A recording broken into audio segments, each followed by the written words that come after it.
Ce soir, topic, quand est-ce qu'on sait quand on a fini un mix? Est-ce que déjà vous finissez un mix? Est-ce qu'on n'a jamais fini de mixer un truc? Ça, c'est toujours une éternelle question, c'est une bonne question, je pense. Je vais vous donner, moi, mes techniques, mes sortes de marches à suivre, mes sortes d'étapes que moi je fais, consciemment ou pas, pour savoir quand est-ce que j'ai fini de mixer un truc. Premièrement, j'aimerais parler d'un topic, c'est le fait de faire les choses rapidement. C'est relié à ça, évidemment.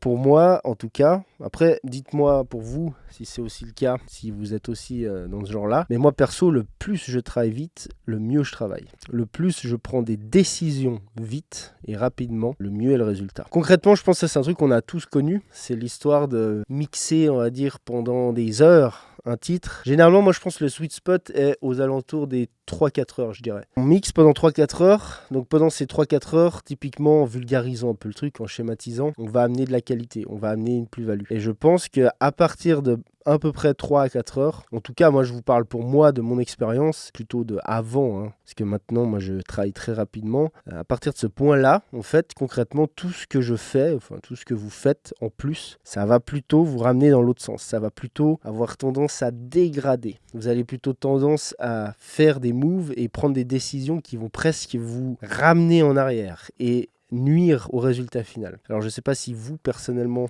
vous reconnaissez là-dedans, mais moi c'est vraiment le cas. Et donc tout le tricks, c'est de repérer ce moment, c'est de savoir quand on en arrive à ce moment-là et de savoir s'arrêter en fait. Je pense que l'enjeu est là. Jackso me demande, est-ce que ça t'arrive à toi personnellement de regretter légèrement d'avoir release ? Est-ce que ça m'est arrivé? Oui, évidemment. En vrai, on a un peu tous ce syndrome, je pense. Je pense que si, tu vois, tu fais les choses bien, t'as toujours des trucs où tu réécoutes. En fait, surtout sur le moment au début, tu vois, où tu réécoutes, tu dis « Ah putain, il y avait ce petit détail, j'aurais peut-être retouché ci, j'aurais peut-être fait ci, j'aurais peut-être fait ça. » Mais sincèrement, avec le recul, en vrai, tous ces petits trucs-là, avec le temps, en fait, quand tu réécoutes genre 1, 2, 3 ans après, sincèrement, les 3 quarts du temps, tu te dis « Ouais, en fait, c'est insignifiant, tu vois. Il y a que moi qui capte ce truc et il y a que moi que ça impacte, en fait. » Donc finalement, je pense qu'en faisant le pour et le contre, non, tu vois. Je pense que les releases, en vrai, tu vois, il n'y a rien qui est parfait. Tu peux trouver des choses non parfaites, tu peux trouver des erreurs, entre gros guillemets, dans tout, dans les pires tubes du monde. D'ailleurs, il y a plein de vidéos intéressantes, bon, c'est plutôt en anglais, de mecs qui décomposent comme ça les mixages des gros mix, par exemple, tu vois, des trucs de Michael Jackson et compagnie, dans cette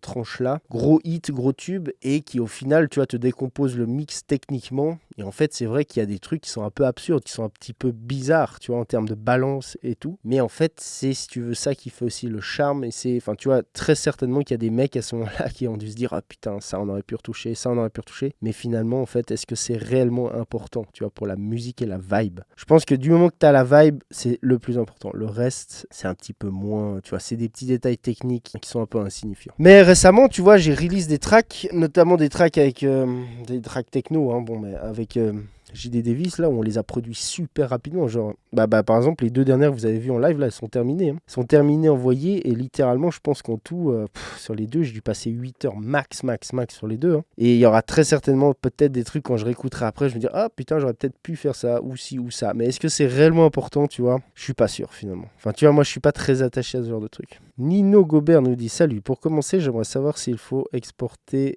les pistes en Waves pour commencer un mix, ou il faut le faire juste sur le mastering. » Alors, si tu veux dire par là, quand tu veux recommencer un mix, par exemple, une fois que tu as produit, est-ce que tu dois exporter tes pistes en Wave? Alors, si tu fais tout toi, non, tu n'as pas besoin d'exporter. Tu peux freeze et rendre tes pistes en audio. Il y a plein de manières de le faire. Tu n'es pas forcé de tout exporter, tout réimporter. Le but, je dirais, c'est de printer ton truc en audio. Tu vois. Je vais continuer ma petite histoire. Donc je pense que savoir où s'arrêter, c'est difficile en fait. Et il y en a même, je pense, qui arrivent jamais vraiment à savoir. Tu vois. Il y a plusieurs cas de figure. Disons que tu as le cas de figure où tu travailles pour quelqu'un. Je pense qu'il faut différencier déjà le fait quand tu bosses pour quelqu'un et quand tu bosses pour ta propre musique. C'est déjà 2 choses complètement différentes. Quand tu bosses pour quelqu'un, c'est beaucoup plus facile en réalité, je pense, de s'arrêter. Déjà, tu as plusieurs facteurs. Tu as les deadlines. Tu ne peux pas bosser 18 000 heures d'affilée sur un projet. Tu as le côté budget, tu as le côté temps, etc. Donc déjà, tu as tous ces facteurs qui font que concrètement, tu veux bosser vite en fait. Le plus tu bosses vite, le plus tu es rentable, le plus tu fais de sous. Et en plus, tu vois, bonus pour moi, pour moi et pour d'autres, le plus tu bosses rapidement, le mieux c'est parce que tu as un meilleur résultat. Donc il y a tout ça. Mais après, quand tu bosses sur ta musique que tu as produit, tu vois, tu as tellement le nez dedans en fait, c'est le gros problème, c'est que tu n'as pas assez de recul. Et tout l'enjeu, je pense qu'il est là, de réussir à garder le recul parce que c'est ça qui va te donner la possibilité de dire ok, là je suis arrivé à un point, c'est bien, c'est cool, tu vois. En fait, je pense que le trick fondamentalement, c'est de réussir à écouter, à sortir de la vue du producteur, mixeur, etc.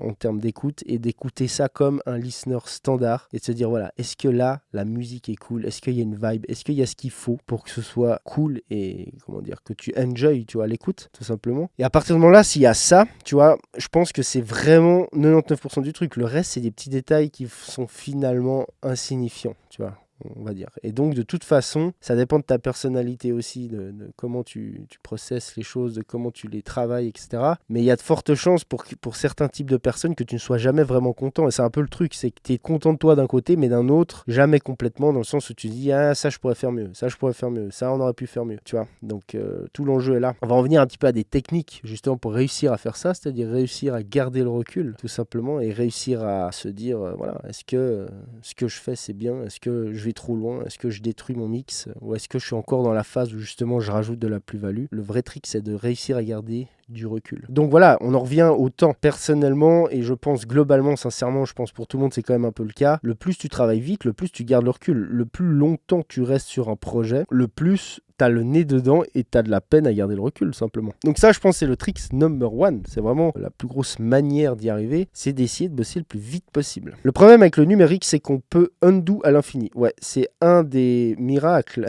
et un des gros problèmes. C'est à double tranchant, c'est le gros paradoxe de la technologie. C'est que à la fois, effectivement, tu peux toujours retoucher. Et ça, c'est un gros problème. C'est un autre topic, ça, mais c'est un gros problème parce qu'en fait, ça empêche beaucoup de personnes, de gens, de commit. C'est-à-dire de prendre des décisions et de s'y tenir, tu vois, de les appliquer et d'avancer, tu vois. Il y a toujours ce truc, on peut revenir en arrière, machin, tu vois. Et ça, c'est une grosse erreur, hein. C'est une grosse erreur de débutant, j'ai envie de dire. Donc, globalement, ça rejoint ce que je vous disais avant, tu dois prendre des décisions rapidement. Parce que c'est ça qui est important en fait. Si tu prends tes décisions rapidement, ensuite l'exécution, tu vois, pour amener tes décisions, pour aller d'un point A à un point B. Un exemple, voilà, tu prends une décision, ok, le mix est d'une manière, je veux l'amener là. Bah ensuite l'exécution pour l'amener au point B, ça peut prendre un plus de temps parce que là tu es dans la technique pure et tu n'as plus vraiment besoin de prendre de décision à ce moment-là même, tu vois. Jusqu'à la prochaine décision. La décision d'après, c'est pareil, il faut les prendre vite et essayer de les prendre bien et d'avancer le plus vite possible. 1143 Studio nous dit qui sonne sans FX et sans EQ, ensuite l'embellissement et ça doit sonner en 3 heures. Ouais, c'est un peu le principe, effectivement. Franchement, 3 à 4 heures pour un mix, un gros mixage, hein, on va dire c'est vraiment le créneau, quoi. Jean-Emmanuel Son nous dit, est-ce que c'est conseillé d'avoir une personne tiers pour écouter, par exemple? Alors oui, ça peut être bien, mais faut-il encore savoir à qui tu fais écouter, tu vois? Est-ce que l'avis de la personne à qui tu fais écouter est judicieux? Est-ce qu'il a les skills pour te donner un vrai avis objectif, tu vois? Faut savoir interpréter les avis, en fait. Il y a des avis qu'il faut écouter, il y a des avis qu'il faut ignorer, tu vois. C'est un peu le problème. Donc, à double tranchant, mais suivant les personnes, oui, pourquoi pas. Est-ce qu'il faut masteriser pour savoir si ton mix est fini à ton sens? Ah, ça, c'est une bonne question, ça. Alors, est-ce qu'il faut masteriser en soi? On va rentrer dans un autre topic, du coup, mais masteriser son mix, entre guillemets, alors on va plutôt dire, on va faire simple, on va pas rentrer trop dans le détail de ça parce qu'on n'aura pas le temps. On va trop s'éloigner du topic de ce soir, mais globalement, il faut se rapprocher du résultat final au maximum, si tu veux. Et est-ce que tu dois le faire au mix? Oui, complètement. Le mixage sert à ça, en fait, les gars, tu vois. Le mastering, en vrai, c'est pas du tout une étape qui est... Enfin, tu vois, tu peux clairement, quand tu mixes, ne rien laisser au master, tu vois. C'est-à-dire faire tout ce que tu veux faire au mix. Si tu l'envoies au master, en vrai, tu vois, tu ne veux pas que ton mix change. Tu veux que ton mix reste le même. C'est juste un dernier check au mastering. C'est une dernière écoute. Tu vois, il y a une dernière étape sur laquelle tu peux encore rattraper des tout petits trucs, mais fondamentalement, 98-99% du truc est là, tu vois, et ça bouge plus. Donc dans ce sens-là, oui, tu vois, c'est mon avis, peut-être c'est pas l'avis de tout le monde, hein, mais globalement, quand tu mixes, tu vois, quand je mixe, je vais droit au but, c'est-à-dire je fais le mastering même en même temps, vu que moi je fais les deux, et c'est justement comme ça que tu peux encore aller encore plus vite, et du coup, prendre des meilleures décisions, et du coup, rester dans cette phase où tu rajoutes que de la plus-value, et être sûr de ne pas rentrer dans la phase d'après, où tu commences à trop faire, quoi. Adrien V nous dit, je viens de terminer une track et j'aimerais pouvoir évaluer mon mix. Que conseilles-tu? Que faut-il faire et avec qui? Surtout quand on est amateur. Pour évaluer ton mix, ce que je te conseille dans un premier temps, c'est de simplement, mec, référencer, quoi. Compare ton mix à des prods du commerce, à des trucs qui sonnent de ouf, à des trucs vraiment, vraiment au top. Compare. Fais ce travail de le faire bien. Match bien le loudness entre ton mix et ce que tu compares et déjà franchement ça va te donner une bonne idée. Peu importe ton niveau, tu vas quand même te rendre compte des majorités des choses, tu vois. Si tu es complètement à la ramasse, tu vas te rendre compte. Si tu es bien et que tu sonnes bien, tu vas te rendre compte aussi, tu vois. Donc ça, je pense que c'est la meilleure chose à faire. Ensuite, si tu veux des feedbacks extérieurs, effectivement, c'est toujours une bonne idée. Tu peux envoyer, je sais pas, tu peux poster sur SoundCloud et demander des avis sur les réseaux sociaux, etc. Après, attention, quand tu vois les avis globaux des gens, machin, etc., c'est là où il faut savoir trier, tu vois. Il y a toujours des avis à prendre et des avis à acheter. Dernière solution, c'est tu peux envoyer tes titres à des pros, tu vois. Il y en a plein qui font des feedbacks. Alors, c'est des services payants, hein. Alors, évidemment, moi, je le fais. C'est un service que je fais de temps en temps. Je le fais pas souvent parce que j'ai pas forcément le temps de faire ça beaucoup, mais de temps en temps, je fais un ou deux feedbacks par écrit, tu vois. C'est un service que je fais payer et où je donne un vrai feedback détaillé par écrit de ce qui peut être amélioré, tu vois, dans le mix, par exemple. Donc voilà, en gros, 3 solutions, quoi. Kiradou nous demande, travailles-tu avec une template ou démarres-tu de zéro? À mi-chemin entre les deux. J'ai pas de vrai template dans le sens où j'aime pas partir de template. Ça te fixe dans des trucs, tu te retrouves à faire toujours les mêmes choses de la même manière. Donc en fait, j'aime pas bosser avec des templates. J'en ai eu plein, hein. Enfin j'en ai même encore qui traînent mais que j'utilise plus. Par contre, j'ai une template avec une chaîne master template entre guillemets, c'est-à-dire que j'ai tout un tas de plugins pré-ouverts mais qui sont tous off, hein, sur ma chaîne master typiquement. Et après j'ai des templates dans le sens où j'ai des default tracks, tu vois, dans live, c'est-à-dire que quand je fais une nouvelle piste, j'ai par défaut des plugins dessus. Et ça change. Généralement là, en ce moment, tu vois, je peux te dire en ce moment ce que j'ai, quand je fais une nouvelle piste audio dans live, j'ai un Pro Q3, mais tout est flat, hein, tout est off. J'ai un Pro Q3, j'ai une Channel Strip SSL 9000, celui de Brainworks, et j'ai un Flator. Mais ça change, tu vois. J'aime bien changer de temps en temps, suivant les cas et suivant les mix, quoi. Mais c'est juste pas ça me permet de gagner du temps, tu vois. Donc pas plus que ça. Mr. Kovic nous dit, est-ce que tu fais ton master sur une seule piste ou en ouvrant un nouveau projet où le mastering et sur une piste dans ton projet mix? Non, alors si c'est moi qui mixe et que je sais que je fais le master derrière, généralement je fais tout dans la même session. Je n'exporte rien parce que ça me laisse beaucoup plus de recul, de chance. Je peux retourner dans le mix sur des pistes individuelles, refaire des retouches, tu vois, s'il y a besoin. Et c'est ce qui me permet d'aller le plus vite, en fait, tout simplement. Adrien V, que conseilles-tu pour bien mixer un layering de samples ayant les mêmes fréquences? Ok, bon là on s'éloigne un peu du topic. Je vais vite te répondre. Globalement, en fait, quand tu layers des choses, faut pas s'énerver. Parce que quand tu layers, c'est le principe de layerer. Tu peux avoir des trucs qui se bouffent entre eux. C'est le but même du layering. C'est de créer un nouveau son à l'aide de plein de sons. Donc, en fait, dans ce cas-là, t'es pas forcé de créer des séparations de ouf entre tous tes layers. Au contraire, des fois, il en faut, des fois pas. Donc, en fait, j'ai envie de te dire, il n'y a pas réellement de règles, tu vois. Je conseille de simplement te servir de tes oreilles et de ton bon sens, tout simplement, quoi. Murder nous dit, je pense qu'à partir du moment où le mix translate bien partout, c'est un checkpoint pour prendre du recul. Exactement. Alors, on va revenir un petit peu justement au topic. Et c'est un très bon point de Murder 303, n'est-ce pas? C'est-à-dire qu'il y a l'histoire de translate bien partout. C'est de bien sonner partout, d'avoir un mix qui sonne correctement sur tout système d'écoute. Alors après, ça, c'est encore un autre topic en soi. Comment savoir, en fait, hein? Comment tu sais que ça sonne bien partout? Parce que ça, c'est pas forcément facile. Mais effectivement, si tu te retrouves avec un mix qui sonne bien sur plusieurs types de systèmes, c'est que t'es dans le bon, hein, en tout cas, c'est sûr, quoi. Clairement. Ça peut être un signe, disons, que tu es bien, quoi. Mais c'est pas forcément un signe qui va te dire, ok, le mix est fini, tu vois. Ça, c'est autre chose encore. Donc, Owen nous dit, depuis que j'ai appris à travailler vite, j'ai fait des résultats qui m'ont choqué. Dès qu'un mix master me prend plus de 4-5 jours acharnés, j'abandonne le projet. Alors, déjà, 4-5 jours acharnés, c'est super long. Mais après, ça dépend de ton niveau, hein. Au début, c'est normal. Mais 4-5 jours, c'est très, très, très, très, très long. En fait, concrètement, dans l'idée, si tu passes plus, comme on disait, de X heures, tu vois, 3 à 4 heures, et que tu te bats clairement avec ton mix, que tu commences à rentrer dans la bataille, c'est-à-dire à te battre bec et ongle, comme on dit, pour essayer de faire sonner des sources, pour essayer de créer de la séparation, ou je ne sais quoi, c'est qu'il y a clairement un problème, en fait, qui revient avant, tu vois. C'est-à-dire qu'il y a vraiment un problème dans ta production, dans ton choix de son, dans ton sound design. Ça, c'est très clairement le symptôme de ça. Parce que sinon, en fait, si c'est bien produit, bien sound designé, les choix de son ont été faits correctement, que tout s'en mêle de manière correcte, le mix, si tu veux, est facile, en fait. Jackson nous dit, moi, je suis un peu comme ça, jamais content. Mais ça m'a grave permis d'apprendre et de progresser d'une certaine manière. Exact. En fait, c'est pas bien d'être content de soi, hein. C'est pas un bon signe. Ça, clairement, j'en suis persuadé. Peu importe le nombre d'années que tu pratiques tout ça, tout cet art, etc. Si t'en arrives à un point où tu dis, ah, ça y est, je suis content de moi, il n'y a absolument rien que j'estime pouvoir améliorer, c'est que sincèrement, t'es pas dans la bonne direction, je pense, tu vois. Même si t'as un résultat correct, hein, c'est pas le bon mindset, en fait, tu vois. Même si tu sais que, fatalement, après, faut pas faire de la fausse modestie aussi, hein. Ça, c'est un truc que j'aime pas. Il y a un moment, t'as un niveau, t'es bon, tu sais ce que tu fais, sonne bien, ça, c'est une chose. Mais bien sonner, si vous voulez, à partir d'un certain niveau, c'est bien sonner, c'est pas ce qui qui est compliqué en fait. Parce que tu as bien sonné, ok, un truc sonne bien, c'est correct, mais tu as amené le truc encore un cran au-dessus. Et ça, c'est autre chose. Et tu peux toujours un peu améliorer quelque chose complètement, tu vois. As-tu un tips pour faire une écoute comparative quand tu mixes ta track, hormis l'écoute au même niveau tone balance?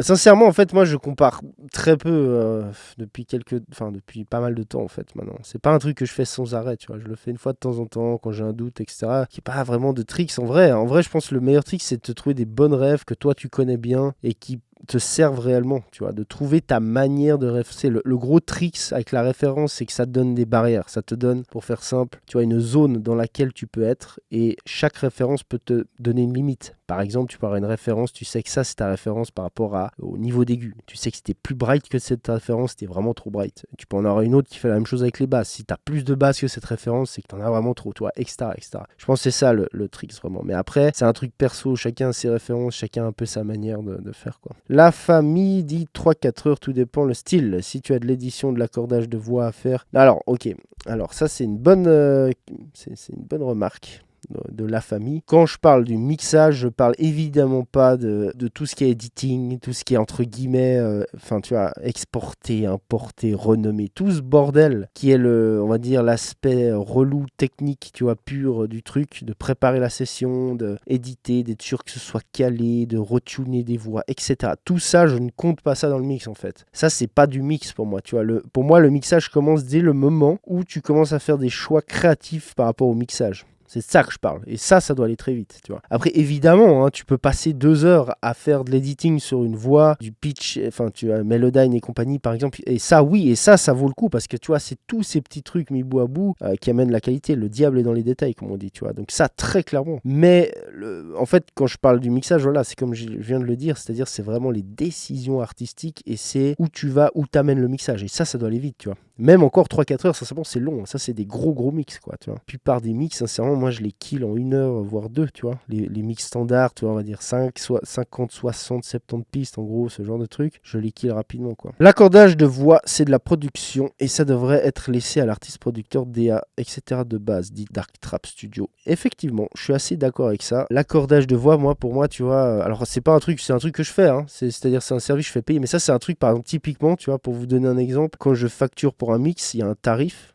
de base pour un mixage. Et après, si par exemple, il faut éditer, tuner des voix, enfin peu importe, faire ce genre de conneries, et c'est facturé en supplément, tu vois, clairement. C'est 2 trucs séparés, quoi. Et c'est clairement quelque chose, tu vois, qui doit être fait avant le mix. Et c'est bien, justement, de préparer, de faire toute cette préparation, peut-être avant, tu vois, de séparer les sessions. Alors, c'est un bon trick, ça, que je peux vous donner aussi, que moi, je fais beaucoup, c'est-à-dire que je vais séparer ces trucs-là. C'est-à-dire que j'aime bien batcher ça. Par exemple, j'ai 3-4 mix à faire, je vais batcher toute la préparation. C'est-à-dire que je vais préparer toutes les sessions, les 3-4 d'un coup, renommer, cleaner, éditer s'il y a, faire toutes ces conneries en vrai qui viennent faire chier dans l'artistique. Tout ça, je vais tout faire d'un coup. Et après, le jour même ou le jour d'après, par exemple, quand je me mets à mixer, j'ouvre mes sessions et là, il n'y a que de l'artistique. C'est que du mix, bim, bam, boum. Et là, on y va. On y va vite et on passe à l'autre et on y va vite. Et voilà. Et c'est comme ça que moi, je travaille le mieux. C'est comme ça que j'ai les meilleurs résultats, quoi. C'est comme ça que, comme je vous disais, on reste dans cette période où on rajoute que de la plus-value. Et on est sûr de rien détraquer derrière, quoi. Bud Petsa nous dit: connais-tu l'IA de masterisation sur Logic? Et si oui, qu'en penses-tu? Non, j'ai jamais testé ce truc sur Logic. En vrai, j'en pense que du bien, dans le sens où, tu vois, c'est vraiment, contrairement à ce que certains auraient pu croire, tu vois, au début, en vrai, ça nous ramène du taf à nous les ingés, quoi. Parce que ça crée encore plus de différence, tu vois. Du coup, les gens arrivent à avoir un truc mezzo avec ça. Mais si tu veux un vrai bon master, si tu veux du conseil, si tu veux parler, si tu veux des feedbacks, si tu veux, enfin, tu vois, ça, ton AI, elle va jamais te la donner, tu vois. Ce que je veux dire. Donc, il y a toujours cette plus-value qu'on peut amener en tant qu'être humain que l'AI n'amènera pas. Et en réalité, tu vois, ça crée encore plus un gap entre cette commu amateur et le monde professionnel. Donc, en vrai, ça me va très bien, tu vois. Il n'y a aucun souci, si tu veux. Je n'ai pas de complexe avec ça. Dark Traps nous dit: question, comment tu fais les effets au début, après le mix statique, en même temps que le process, après le process, à la fin du mix, avant les automations? Tu parles des effets du quoi, compression, EQ et compagnie. Comment je les fais? Moi, je fais un peu de tout en même temps, en fait. C'est-à-dire que je vais poser ma balance en même temps que les FX, et tu vois, c'est dur de décomposer. En fait, c'est des allers-retours entre ces différentes étapes, quoi. 1143 nous dit: au-delà du groove, mix terminé quand toutes les instrus sont identifiables dans le titre et sans qu'il se marche dessus. Alors après, moi, je peux te le niquer ton argument dans le sens, c'est oui, ok, si ton but dans ton mix, c'est d'avoir une séparation, puis voilà, puis que ton mix s'arrête là. Mais un mix, c'est bien plus que créer de la séparation. Tu vois, on en revient au fait de bien sonner. Bien sonner, pour beaucoup de gens, c'est créer de la séparation, c'est etc. Ok, ça, c'est un truc, quand tu as la technique, au bout d'un moment, tu sais comment le faire. Mais au-delà de ça, tu vois, c'est pas fini. C'est pas pour autant que le mix est terminé, tu vois. T'entends bien tout, ok, mais ça, c'est un peu le strict minimum, tu vois. Dans ce cas-là, si tu veux cette séparation. Après, il y a des couches que tu peux rajouter, tu vois. Mais ça, après, c'est normal, ça dépend du niveau que tu as, ça dépend, tu vois, le plus tu vas avancer dans ton niveau, le plus tu vas rajouter, tu vois, des couches artistiques, le plus tu vas te rendre compte de certains trucs qui sont très subtils mais qui font des diffs quand même, tu vois, et que tu vas vouloir rajouter dans tes mix. Mais donc voilà, donc en fait l'idée, c'est de travailler vite, de garder le recul et justement de prendre ses décisions artistiques et de commit ses décisions rapidement. Ça, je pense que c'est le meilleur trick que je peux vous donner dans l'absolu pour réussir à terminer vos mix et essayer de faire le mieux possible. Mais maintenant, quand est-ce qu'on a terminé? Quand on sait concrètement qu'on a terminé? Alors moi, je vais vous donner une méthode que moi j'utilise depuis longtemps, depuis des années. Et c'est vraiment une méthode qui, moi, me convient. Après, peut-être ça ne conviendra pas à tout le monde, mais dans l'absolu, moi, ce que j'aime bien faire, c'est... Alors déjà, c'est avoir du recul. Comme on a dit, il faut garder le recul. Pour garder le recul, en fait, il faut réussir à se mettre dans la peau d'un gars qui écoute la musique, mais non pas qui analyse la musique, mais qui l'écoute. Et ça, c'est un autre... Tu vois, c'est deux manières différentes. Le problème, c'est que quand tu rentres dans ce délire de music engineering, production, sound engineering, etc., quand tu es dans tout ce truc-là, tu commences à tout le temps analyser ce que tu entends, en fait. Et tu peux tomber dans ce piège où tu n'arrives plus à écouter sans analyser concrètement. Tu n'arrives plus à sortir de cette écoute analytique, en fait. Et le trick, en fait, c'est de sortir de ça. C'est de réussir à capter qu'en fait, il y a deux modes. Il y a vraiment ce mode analytique, technique, sound engineer, etc. Et il y a ce mode listener où tu enjoy juste la musique et tu arrives à prendre du recul. Et ce qui est très compliqué, c'est de passer d'un état à l'autre, en fait. Et le gros trick, c'est ça, c'est de piger ça, c'est d'essayer de maîtriser ce truc dans son cerveau. C'est clairement un travail, c'est vraiment un truc qui se travaille, qui s'acquiert avec le temps. Et de réussir à switcher d'état, quoi. Se dire, ok, là je suis passé, j'ai fait plein de trucs techniques, bam, bam, bam, bam. Je réécoute le morceau d'un coup. Là, c'est ce que moi je fais. Alors, Dark Trap nous dit cerveau gauche, cerveau droit. Exactement, c'est relié à ça. Émotion, analyse, etc. Tu peux appeler ça comme tu veux, mais c'est exactement ça. Et du coup, moi, ce que je fais, c'est que j'écoute tout d'un coup. Je me dis, ok, maintenant, j'ai besoin de la big picture, comme je dis tout souvent. J'essaie de plus regarder l'écran, je mets le titre depuis le début et je l'écoute d'une traite. Ça, c'est le trick. Et en fait, je l'écoute d'une traite sans m'arrêter. Et là, dans ma tête ou physiquement, je vais prendre des notes. Ça, c'est le best trick ever. C'est de se faire des listes, des to-do listes en vrai. Et voilà, on fait une première passe, on écoute tout, on se prend des notes. Dans cette écoute, on va noter certains trucs. On va dire, ok, bon, là, il y a ce petit truc à ce moment-là. Ok, je note. Ah putain, j'ai un élément, il est un poil trop ci, trop ça. Je note, etc. Et je me fais ma liste. Et à partir de là, je vais dans ma liste et là, je repasse en mode technique. Je zoome dedans. Je vous fais des analogies avec les images. Je zoome dedans et je vais précisément sur les éléments de ma liste régler ces problèmes les uns après les autres le plus rapidement possible de nouveau, sans perdre le fil, sans se perdre dans 25 milliards de trucs. Il faut garder le focus. Et là, même délire, on repart, on rezoom out, on réécoute tout d'une traite et on recommence ce processus. On renote des choses qui ne vont pas. Et en fait, sincèrement, moi, en faisant ça, après X nombre de passes, généralement 3, 4, ça dépend, et au bout d'un moment, en fait, je vais être là, là, je vais écouter un truc, puis d'une traite, voilà, j'ai réussi à enjoy le truc sans qu'il y ait rien qui me gêne, en fait, sans qu'il y ait rien qui me fasse, ah putain, il y a ce truc qui fait chier, voilà. Et en fait, quand j'en arrive là, pour moi, c'est fini, en fait. Quand j'en arrive là, en fait, c'est à ce moment précis-là où pour moi, tout ce que je pourrais potentiellement faire en plus, c'est insignifiant, tu vois. Parce qu'il y a eu ce truc où j'ai écouté d'une traite et j'ai été content, j'ai réussi à enjoy la musique et il n'y a rien qui m'a gêné sur le passage, tu vois. Il n'y a rien qui m'a barré la route, en fait, concrètement. Et ça, pour moi, c'est le trick ultime, c'est la manière ultime de réussir à le faire. Après, comme je vous disais, c'est facile à expliquer, c'est facile d'en parler comme ça, mais c'est pas forcément facile à faire. Au début, ça demande de l'entraînement, ça demande, tu vois, ça demande un peu de tryhard, on va dire, à réussir à passer ces étapes. Mais je pense que si déjà vous êtes conscient du fait qu'il y a ces deux états-là, que vous pouvez switcher de l'un à l'autre dans l'idée, et que vous essayez d'appliquer ça, déjà ça va vous aider de ouf. Okay, et de vous dire, en fait, prenez l'analogie vraiment de l'image. C'est que quand on fait des trucs précis, on fait un petit sidechain par-ci, un petit EQ, un petit machin, en vrai, sur une image, c'est comme si on était zoomé de ouf, puis on est là en train de régler des machins au pixel près. Alors certes, ça peut être important dans certains cas, mais est-ce que vraiment quand tu zoom out, tu vois, quand tu regardes l'ensemble, est-ce que vraiment ce que tu es en train de faire, c'est pertinent là-dedans et est-ce que vraiment ça amène une vraie plus-value en fait. Et c'est ça qu'il faut avoir en tête, ça c'est le mindset qu'il faut avoir et après bon bah voilà, il y a des techniques pour appliquer ça et une des techniques qui fonctionne bien, c'est comme je vous l'ai dit, hein, c'est vraiment d'essayer d'appliquer ce truc, d'écouter d'une traite, de noter, de faire les choses qu'il faut, de réécouter d'une traite, de renoter jusqu'à qu'il n'y ait plus rien à noter quoi, tout simplement quoi. Et si en faisant ça, il y a toujours un problème et que vous vous battez, etc., ça c'est red flag, alerte.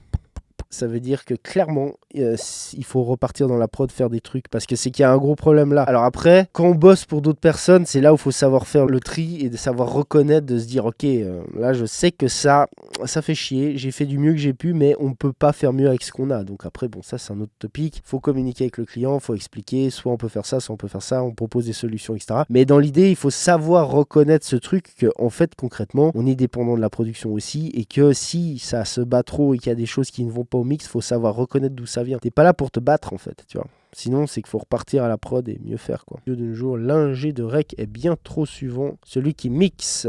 Ouais, ça dépend. Alors ça, c'est un topic, c'est intéressant de parler de ça aussi, hein. Quand tu rec, si tu rec bien, si t'es des gars qui sont skillés dans le rec, tu vois, qui ont vraiment des compétences et qui ont des visions, généralement, tu vois, que le gars mixe derrière, c'est pas forcément mal. Parce que si le gars, quand il rec, il fait déjà un son, quelque part, il prémâche le mix, tu vois, il fait des choix définis, il commit des décisions.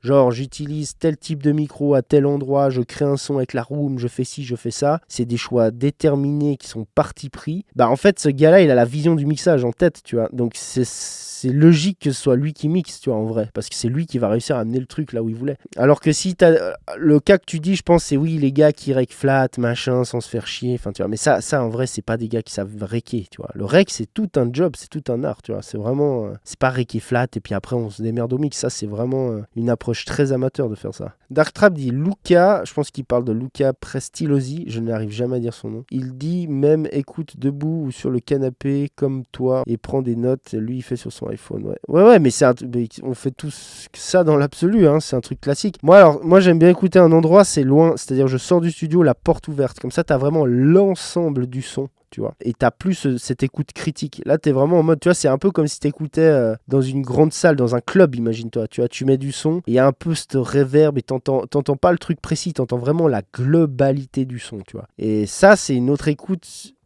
qui peut être critique quelque part aussi, mais c'est une autre manière d'écouter qui est super, parce que ça te donne vraiment la globalité, comment ça sonne dans son ensemble, et quelque part, c'est ça qui est le plus important, tu vois. Alors, comment tu fais pour éviter de trop faire d'aller-retour entre la compo et le mix ? Et ben en fait le truc c'est que je fais tout en même temps, c'est-à-dire quand je prod, je pré-mâche mon mix, tu vois, ça va naturellement. Mais après, enfin tu vois, c'est avec l'expérience, etc. Donc concrètement ça c'est, il faut faire et tu verras que tu vas trouver ta méthode à toi qui te convient le mieux, tu vois. Il y en a qui aiment bien séparer vraiment les choses, moi pas, moi j'aime vraiment tout entremêler. Mais parce que moi j'ai vraiment développé cette faculté, tu vois, à réussir à switcher d'un état à l'autre dans ma tête en fait, tu vois. Un peu en mode voilà, technique, artistique.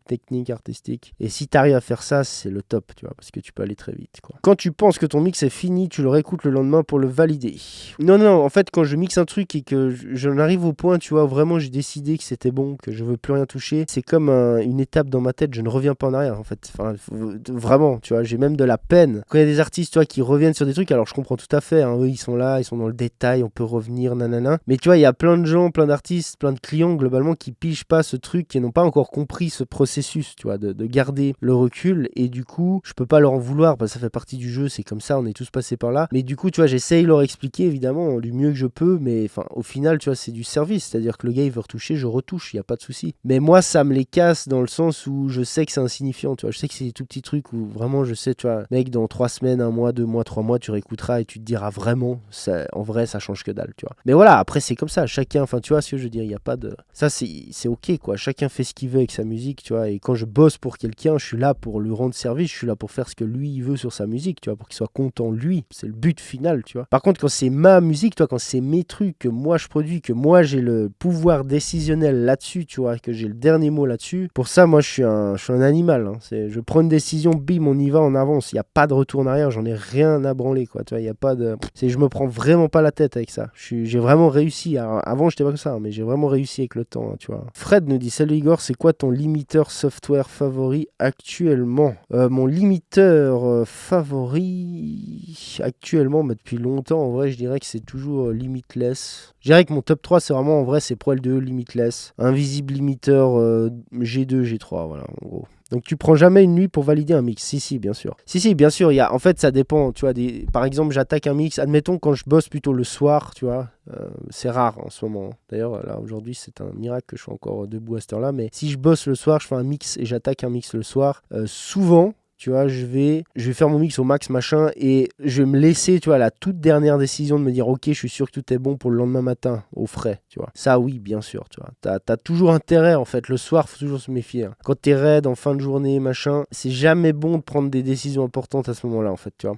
Par contre, si je taffe le matin et que j'attaque le matin tôt, tu vois, je me lève assez tôt généralement et que j'attaque, bim, un mix, machin, là, non, là, si je le finis d'une traite, c'est réglé. Je ne reviens plus dessus. Sauf s'il y a des retouches, évidemment, hein, pour l'artiste, tu vois. Donc, alors après, on va essayer de revenir un petit peu à notre topic de base. J'ai déjà dit pas mal, hein, je pense, de tactique, comment savoir quand un mix est fini. Globalement, je vous résume un peu le truc, c'est garder le recul, c'est la technique de écouter d'une traite, prendre des notes et enquiller ses notes et recommencer jusqu'à qu'on n'ait plus aucune note. Et une fois qu'on en est là, sincèrement, comme je vous disais, le reste, après, on rentre dans de la fioriture, on rentre dans des trucs qui sont pas forcément très utiles. Et moi, en fait, globalement, voilà où j'en suis arrivé. En fait, voilà ma façon de finir des tracks. Il y a un truc aussi qui peut être pas mal pour s'assurer des derniers petits éventuels doutes, c'est de comparer, alors évidemment référencer tout du long, mais à la toute fin, direct, on fait quelques petits référencements pour être sûr qu'on est là où on veut. Là, je parle plutôt en termes de mastering, souvent, voilà. Et puis voilà, et là, ça scelle la décision et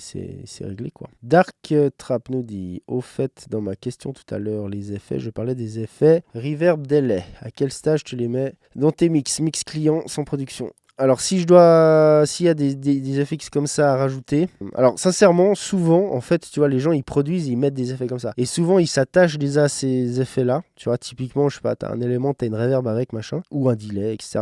Et souvent, je réutilise, dans la mesure du possible, ces effets-là, si je peux, tu vois. Parce que concrètement, souvent, les gens sont attachés à ce son, ça façonne un son, c'est une esthétique, si tu veux. Et si tu commences à leur changer ça, alors soit tu refais la même, mais en fait, ça n'a aucun sens, tu vois, soit tu peux réutiliser leur FX. Tu vois, typiquement, s'ils utilisent des sends, je demande les scènes toujours printées en audio et je vais les réutiliser, tu vois, dans la mesure du possible. Donc en fait, pour répondre à ta question, dès le début, tu vois, et même si je les réutilise pas et qu'il y a besoin, tu vois, genre c'est très dry, il y a rien et puis qu'il y a besoin, bah en fait, je vais le faire dès le début. Tu vois, il y a un gros trick avec les effets comme ça, typiquement les reverbs, mais même les delays, tu vois, c'est que ça fait partie, en fait, c'est du sound design pour moi. Enfin, tu vois, tu peux t'en servir comme du mixage, etc., on est bien d'accord, mais pour moi, je considère ce genre d'effets comme des sources à part entière. Tu vois, pour moi, une reverb, c'est pas juste un effet que tu balances, tu vois, c'est clairement une sonorité que tu crées, c'est une nouvelle source audio que tu crées, qui se mélange avec une autre, typiquement, mais pas forcément. Des fois, tu veux aussi créer de la séparation, et tu dois la traiter telle quelle, tu vois. Très clairement, tu dois vraiment traiter cette source, par exemple cette reverb, comme une source à part entière et faire tout ce que tu ferais sur une piste normale s'il y a besoin, tu vois, c'est-à-dire, et ça c'est un peu le trick vraiment, tu vois. Donc assez dès le début, quoi. Parce qu'en fait le problème c'est que, je vais un peu élaborer là-dessus, si tu le fais après coup, c'est-à-dire admettons tu fais tout ton mix, tout va bien, tout sonne bien et tout, puis à un certain moment tu dis ok, je rajoute des effets, ben là tu vas l'avoir souvent dans le cul, j'ai remarqué, parce que tu auras beaucoup moins la place pour ces effets, tu vois. Une reverb, ça va être difficile de la placer si le mix est buzzy, tu vois. Si tu le fais dès le début, tu vois, par ordre d'importance, par exemple, tu as ta voix. Ok, ta voix, c'est l'élément le plus important. Tu mets ta belle reverb dessus, tu travailles tes FX dès le début et ensuite tu construis autour. Bah, en fait, naturellement, tes FX, ils ont la place. Du coup, tout simplement, ça sera beaucoup plus facile à mixer de cette manière-là, tu vois. Donc voilà l'approche que j'ai, hein, tu vois. Mais pour moi, tu vois, les reverbs et compagnie, en vrai, c'est de la prod, tu vois ce que je veux dire. Enfin, sincèrement, tu vois, tu vas pas tout prod, machin, tout dry si tu veux de la reverb puis rajouter tout à la fin. Ça n'a pas grand sens de faire ça. Change tout ton volume d'écoute lorsque tu changes de point de vue auditeur ou ingé son? Bonne question. Oui et non, ça dépend. En fait, oui, alors moi je change souvent de niveau, mais j'ai plus ou moins des niveaux fixes dans le sens où moi j'ai le Grace M905, c'est un contrôleur monitoring qui est une télécommande dans lequel tu as un micro qui mesure ton niveau en SPL. Du coup, je peux savoir à combien, tu vois, je suis en dB SPL. Donc en fait, globalement, j'ai trois 3 niveaux auxquels j'écoute plus ou moins, tu vois. Un faible, un fort, un moyen. Et en fait, je switch. Non, ça pas. En vrai, sincèrement, je vais pas. Le niveau va. Des fois, je peux écouter fort, que je sois en mode technique ou artistique, mais ça va pas changer, tu vois. Après, sincèrement, globalement, tu vois, pour prendre des décisions, pour vraiment écouter l'ensemble du mix, en fait, moi, personnellement, j'ai tendance à écouter pas très fort. Ça me permet de mieux prendre le zoom out, tu vois, du truc et plus avoir la big picture. Parce que si, en fait, moi, quand j'écoute fort, quand t'écoutes très fort, c'est kiffant, tout ce que tu veux, mais tu rentres le nez dedans, en vrai, tu vois. C'est beaucoup plus dur de faire des jugements, tu vois, en tout cas très techniques quand t'es très fort. Et donc voilà, globalement, si tu veux juste kiffer, des fois, ça peut aussi aider, pour moi perso, de mettre fort et de t'enlever peut-être de la place d'écoute, tu vois, d'aller un peu ailleurs où le son est moins, tu vois, est moins clean et linéaire, on va dire. Tu sors de ton sweet spot et du coup, t'écoutes un peu plus fort, t'entends plus la pièce et t'as plus cet effet, tu vois, un peu room, tu vois, où t'entends l'entièreté, quoi. Tu vois. Donc voilà les gens, pour le topic du quand est-ce qu'on finit ces mix, je pense qu'on a fait le tour. Sincèrement, je trouve rien à vous dire d'autre dessus. Je vous ai donné tous mes tricks and tips. Peut-être que vous avez encore quelques petits machins que vous voulez partager. Question mix, tu as jamais la fatigue auditive parfois si tu écoutes fort et mixer toute la journée? Si, bien sûr. Mais ça, c'est un autre point. En fait, on n'en a pas parlé. On peut peut-être finir là-dessus. Et c'est vrai qu'en vrai, c'est un point qui est important. Parce qu'en fait, concrètement, la fatigue auditive, ça mène à quoi? Ça mène directement à la perte de subjectivité. Et ça mène à faire des conneries, en fait, très clairement. Alors là, pour ça, c'est sincèrement pas très compliqué. Le truc, c'est écouter pas trop fort, pas trop longtemps d'affilée. Bosser à des niveaux assez faibles. Et surtout, faites des pauses, quoi. Dès que vous sentez un soupçon de fatigue auditive, tout simplement, eh ben, calmez-vous, faites 5 minutes de pause, faites un break et revenez dessus. En fait, concrètement, vous serez beaucoup plus efficace si vous faites, j'en sais rien, vous faites une demi-heure, un quart d'heure de pause, une demi-heure, un quart d'heure de pause, une demi-heure, un quart d'heure de pause, spécialement si vous n'avez pas l'habitude de bosser très longtemps d'affilée, et ben vous verrez qu'en fait, vous accumulez plus de taf, vous accumulez plus de résultats comme ça que si vous faites d'une traite sans vous arrêter. Parce que en faisant une traite sans vous arrêter, vous allez finir par faire des conneries. À cause d'une part de la fatigue auditive, mais aussi du fait que vous perdez clairement la subjectivité, que vous passez dans la phase qui devient néfaste pour votre mix, on va dire. Et sincèrement, un truc, mais vraiment, moi qui a changé un peu à ce niveau-là, c'est le sport, en fait. De faire du sport, clairement. Là, je vous parle de faire du sport vraiment. Je vous parle pas de faire 2 fois par semaine. Je vous parle de tous les jours, quoi. Tous les jours, vous faites 1 heure de workout, de ce que vous avez envie, peu importe. Mais vous faites tous les jours du sport. Ça permet clairement de se vider la tête et de revenir en fait au studio et c'est comme si on était reset, quoi, vraiment. Ça m'aide dans plein de trucs, ça vous aide aussi à acquérir de la discipline, etc. Mais ça, c'est d'autres topics. Mais dans l'idée, voilà. Faites du sport, sortez, marchez, faites des breaks en fait, comme ça. Changez-vous la tête, genre quand vous faites des breaks, ne passez pas genre à scroller sur votre téléphone, à rester sur un écran. Je veux dire, vraiment, sortez du studio, faites un petit truc, une petite marche, un machin, dégourdissez-vous les jambes, etc. Ce genre de truc, quoi, ça aide vraiment à reset, quoi. Eh ben, merci d'avoir été là, c'était cool, c'était un bon petit live. Du coup, ça ferait une bonne vidéo, vous voyez. Du coup, on va en refaire une vidéo normale qu'on va réupload, tu vois, sur YouTube. Le principe, ça va être ça. On va peut-être virer 2-3 passages qui sont pas forcément pertinents, mais le principe, c'est ça. Et comme ça fait du content long. Là, je sais pas combien de temps on a fait, mais 1 heure et quelques. Où je pense qu'il y a la bonne valeur pour tout le monde. Et du coup, tout le monde profite de vos questions en même temps. Je vous dis à tout bientôt pour de prochains lives, parce qu'il y en aura d'autres. Et du coup, comme d'hab, sortez, soyez safe et faites du bon son, faites gaffe à vos oreilles. Je vous dis à tout bientôt, bonne nuit et ciao ciao ciao.